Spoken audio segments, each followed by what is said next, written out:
Con el protagonista de esta historia conversamos esta noche aquí en Mega Noticias Plus Prime. Diputado, gracias por estar aquí. Bienvenido. Buenas noches. Gracias, Juan. Buenas noches. Se transformó en un partido conservador, decía usted. ¿Cuándo se transformó en un partido conservador? Yo creo que fue un proceso que debió haber terminado el 18 de octubre con una profunda autocrítica colectiva que debió habernos sacado del letargo y habernos puesto donde siempre debimos haber estado. Ah, y eso no terminó, pero ¿dónde? ¿Cuándo comenzó? A ver, yo creo que quizás durante los gobiernos de la concertación la incapacidad de empujar ciertas reformas, porque las reglas del juego estaban viciadas, y eso lo expresa el propio proceso constituyente, quizás fueron debilitando esa fuerza transformadora de cambio que tiene que tener un partido que se define socialista. ¿No fue transformador el gobierno, por ejemplo, de Michelle Bachelet?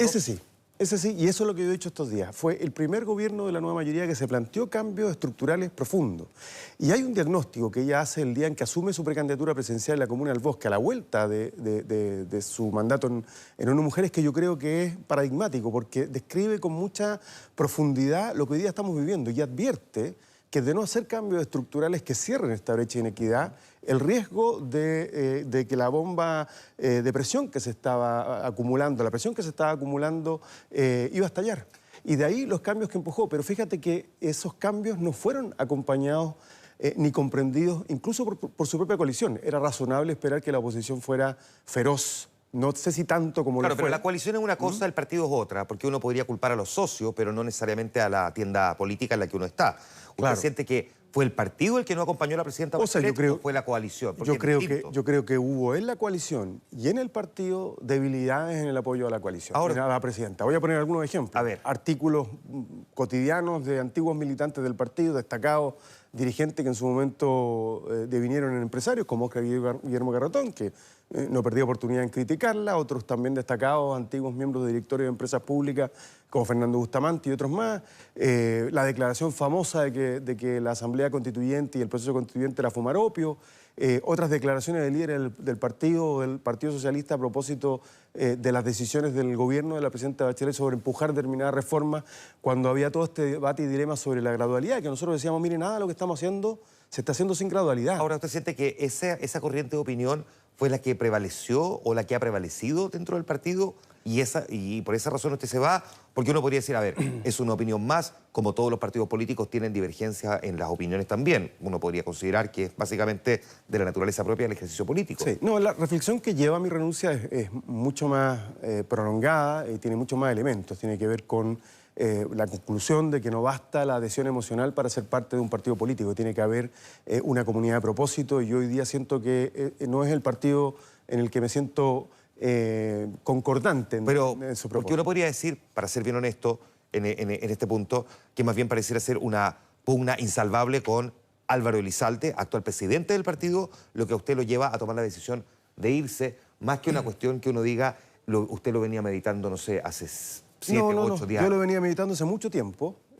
Yo creo que hay ciertamente la intención de generar la idea de que esto es un conflicto personal cuando no lo es. Ahora, o de que es una opción... Pero hay un conflicto político, sí, ahí. No, hay una diferencia que es estructural y que es política. Yo lo he dicho desde el comienzo. Mira, hubo una elección, exactamente, hubo una elección interna del partido que develó profundas insuficiencias institucionales del partido en su democracia interna, en su Estado de Derecho, problemas graves como el que ocurrió en San Ramón, que hasta el día de hoy no tienen respuesta ni atajo definitivo.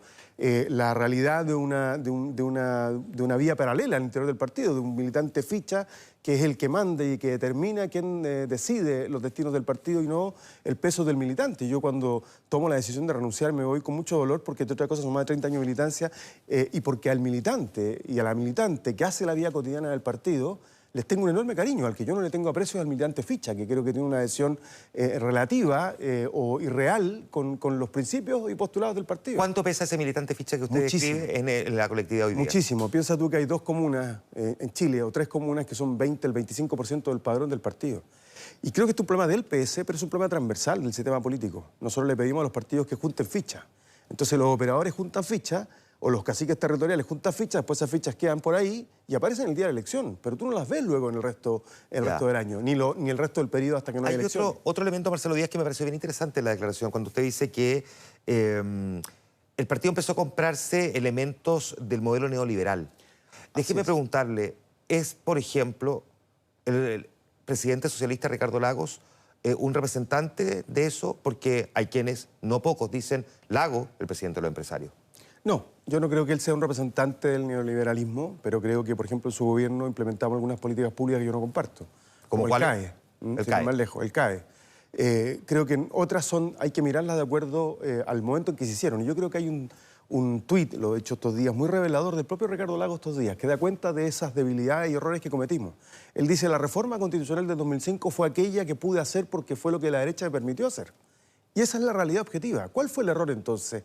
No fue hacer esa reforma, que fue muy valiosa porque nos permitió eliminar los senadores designados, Sí, los comandantes y jefes, o sea, permitió remover algún enclave autoritario. El error fue haber pretendido que esa reforma importante, profunda, pero no definitiva, que no democratizaba plenamente la Constitución, se le vendiera a la ciudadanía o se le planteara a la ciudadanía como una nueva Constitución que por la sola supresión de la firma de Pinochet se convertía en la Constitución plenamente democrática. Déjeme hacer esta pregunta. Si esas reformas constitucionales que hizo Ricardo Lagos, que para ese momento sí eran muy importantes, porque además era quizás cuando más lejos había logrado correr la valla, se hubiesen plebiscitado y la ciudadanía hubiese respaldado eventualmente esas modificaciones constitucionales, ¿cree usted que estaríamos teniendo la discusión hoy día de una nueva Constitución? Porque pasa que la gran mayoría tiene la sensación hoy día de que la gente siente que la Constitución no le pertenece porque no ha sido partícipe de ella. Si se hubiese plebiscitado la Constitución de Ricardo Lagos, ¿estaríamos teniendo la discusión de hoy día? Estaríamos teniendo la misma discusión de hoy día. Y te pongo un ejemplo. En el 2006 yo asumí como diputado por primera vez. Y el primer proyecto, uno de los primeros proyectos que presenté fue precisamente el de creación del mecanismo de la Asamblea Constituyente. Estoy hablando del año 2006, hace 14 años. Porque, entre otras cosas, esta Constitución es la que permite que hace 2 semanas atrás o una semana atrás 24 senadores aprueben que el agua sea declarada bien nacional de su público, 12 senadores votan en contra y ganan los 12 y no los 24. ¿Te gusta el fútbol? A mí también. Y el que gana es el que hace más goles. Bueno, en las reglas del juego... Perdón, en ninguna parte del mundo es lineal cuando se trata de ciertas modificaciones legales. Hay veces que solo en algunas reformas constitucionales. Solo es que ese es el caso paradigmático y único de Chile, que lo ha explicado muchas veces Jorge Correa Sutil. Es claro, naturalmente las constituciones tienen algunas normas que tienen el quórum más elevado, pero son pocas y son algunas normas. En Chile todas, o 2/3 o 3/5. Y en segundo lugar, es la extensión de las normas, porque están todas las leyes orgánicas, que es un tejido paralelo, que las acompañan y que por vía de la Constitución tienen quórum elevadísimo. Entonces, al final, tú tienes un texto constitucional extensísimo. Ahora, nada garantiza que una nueva Constitución, vaya a cambiar eso, porque una nueva Constitución podría mantener los 3/5 o los 2/3 en la nueva Constitución cuando se trata de modificaciones constitucionales. Pero es un cambio radical, porque pero no es lo mismo. Claro, pero no lo sabemos. Estamos teorizando que se va a hacer un cambio radical. No, es que el principio de la hoja en blanco te lo garantiza. Porque para poder incorporar una norma tienes que tener un acuerdo de 2/3. Y aquello que no esté en la Constitución queda librado a la legislación común.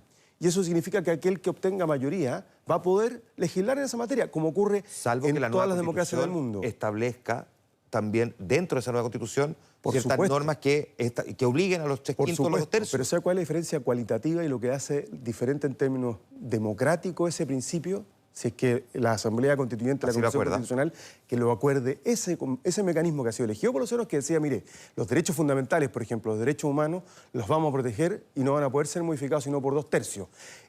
El principio es que la protección de un quórum elevado va a venir de la soberanía popular y no, como la Constitución actual, de la mano de la dictadura o de Jaime Guzmán. Marcelo... Entonces, y no va a ser una Constitución que tenga este marcado carácter neoliberal que ata de manos el juego democrático, porque lo que está diciendo Lagos, y perdona que me extienda, es exactamente lo que no ocurrió durante 24 años. Déjeme que la derecha era la medida de lo posible. Diputado, varias otras cosas. Primero, usted no solamente ha sido diputado del Partido Socialista, fue vocero de un gobierno. Y históricamente uno tiene la imagen, probablemente para la gran mayoría, el Partido Socialista cuando hace coaliciones, las hace con el Partido Radical, el PPD. Y la Democracia Cristiana y en una oportunidad con el Partido Comunista y otras colectividades. Pero históricamente uno lo tiende a asociar a ese llamado progresismo del PPD y eventualmente el Partido Radical.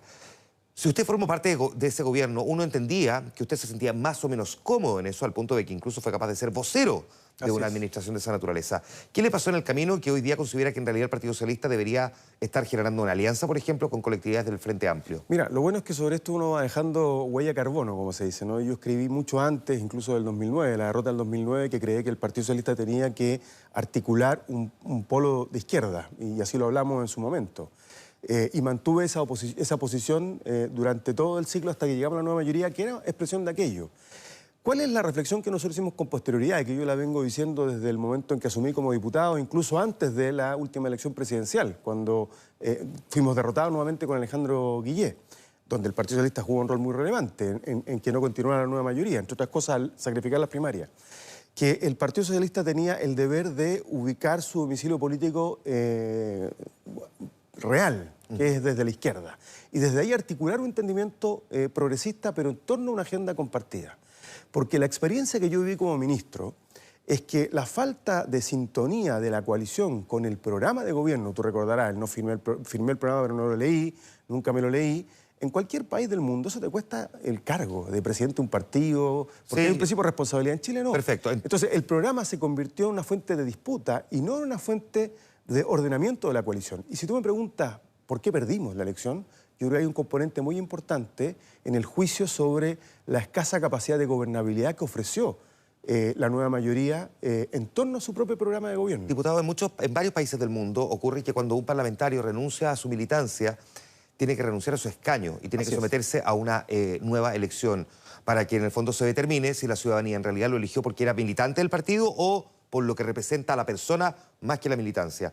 ¿A usted le parece justo mantenerse en el cargo de diputado renunciando a la militancia habiendo ocupado un cupo del Partido Socialista? Bueno, no tengo alternativa, porque en Chile no está permitida... No puede renunciar, pero más allá... Ahora, yo cambiaría el régimen político por completo. Es más, creo que los partidos debiesen ser dueños de los escaños, pero los partidos en ese caso tienen que ser profundamente democráticos y muy auditados, porque manejan recursos públicos, porque deciden por eso es muy importante. Yo no creo en el régimen hiperpresidencial que tenemos, y me gustaría avanzar hacia un sistema parlamentario en cuyo caso tú votas por un proyecto. Por eso es que creo que el sistema proporcional es un sistema correcto. Ahora, hay un punto que no quiero dejar escapar, porque yo cuando digo que el Partido Socialista, y que vuelvo al punto anterior, debe apostar por entendimiento con las fuerzas progresistas en torno a un programa, y hablo del Frente Amplio efectivamente, pero eso no descarta un entendimiento con el PPD, no descarta un entendimiento incluso hasta con la DC, si fuera en torno a una agenda compartida. Lo que no me parece, eso no va a pasar. Yo creo que eso no va a pasar, y lo que no puede ser es que lo que prime es la aritmética electoral en la sopa de letras. Porque al final, ¿qué es lo que nos está ocurriendo? ¿Qué es lo que expresa esta crisis? Que la gente nos cobra lo que no fuimos capaces de hacer. A veces porque no quisimos, otras veces porque no pudimos, pero en ambos casos porque no fuimos capaces de comunicar y transmitir cuáles fueron las limitaciones o imposibilidades que tuvimos para hacer las cosas. Se me da el tiempo, entonces me quedan dos preguntas. Uno, formar un nuevo movimiento político con la idea de que se convierta en partido. En Chile, en general, esa aventura, salvo excepciones, probablemente la de Bópoli con Felipe Kast, han fracasado. Marco Enrique Ominami, Andrés Velasco, lo vimos también con Amplitud, en fin. Se corre un riesgo, siempre un riesgo, que un partido se construya detrás de una sola persona. ¿Quién lo acompaña en esta aventura? No es un partido que se construye detrás de una sola persona. Primero, no es nuestra prioridad es un momento político en el que podamos seguir proyectando la idea socialista sin ser parte del PS. Nuestra prioridad hoy día es el plebiscito del 26 de abril, el triunfo del apruebo y de la Convención Constitucional. ¿Y hay quienes lo vayan a acompañar en este proceso? Sin duda, pero no soy yo su vocero, no soy su portavoz. Cada uno tiene... Esta es una reflexión. Hay gente que ya ha tomado la decisión de renunciar antes que yo y después que yo. Y lo más probable es que en algún momento tengamos que ser capaces de confluir, yo veía la nota de ustedes, en algún gran frente a favor del apruebo, donde estén todos los que estamos por esa posición. ¿Dónde vamos a trabajar nosotros desde Plataforma Socialista? Sin duda, en torno a un entendimiento con fuerzas como el Frente Amplio, Unidad por el Cambio, y también, por cierto, ¿por qué no?, el resto de las fuerzas que antes era la nueva mayoría. El Consejo Nacional de Televisión acordó que solo los parlamentarios que renunciaron a su partido un año antes de la promulgación tienen espacio como independientes, por ende los minutos, segundos para usted, por ejemplo, van a ser para el Partido Socialista. No va a tener espacio en la práctica. ¿Cómo lo va a hacer para participar de la franja? No tengo ninguna necesidad de participar de la franja. No siento que eso sea una exigencia y una necesidad fundamental. Es más, espero, porque yo no estoy de acuerdo con la resolución del Consejo Nacional de Televisión, me parece que habían mecanismos factibles para que la sociedad civil tuviera espacio en la franja, era perfectamente posible. Si hay una crisis de la política, que solo los partidos puedan transmitir mensajes en una franja para un plebiscito que tiene tan fuerte componente ciudadano, me parece un despropósito. Diputado, muchas gracias por haber estado aquí con nosotros. Tendremos tiempo, por supuesto, más adelante aquí en Radio Infinito también de seguir dialogando. Muchísimas gracias. Muchas gracias.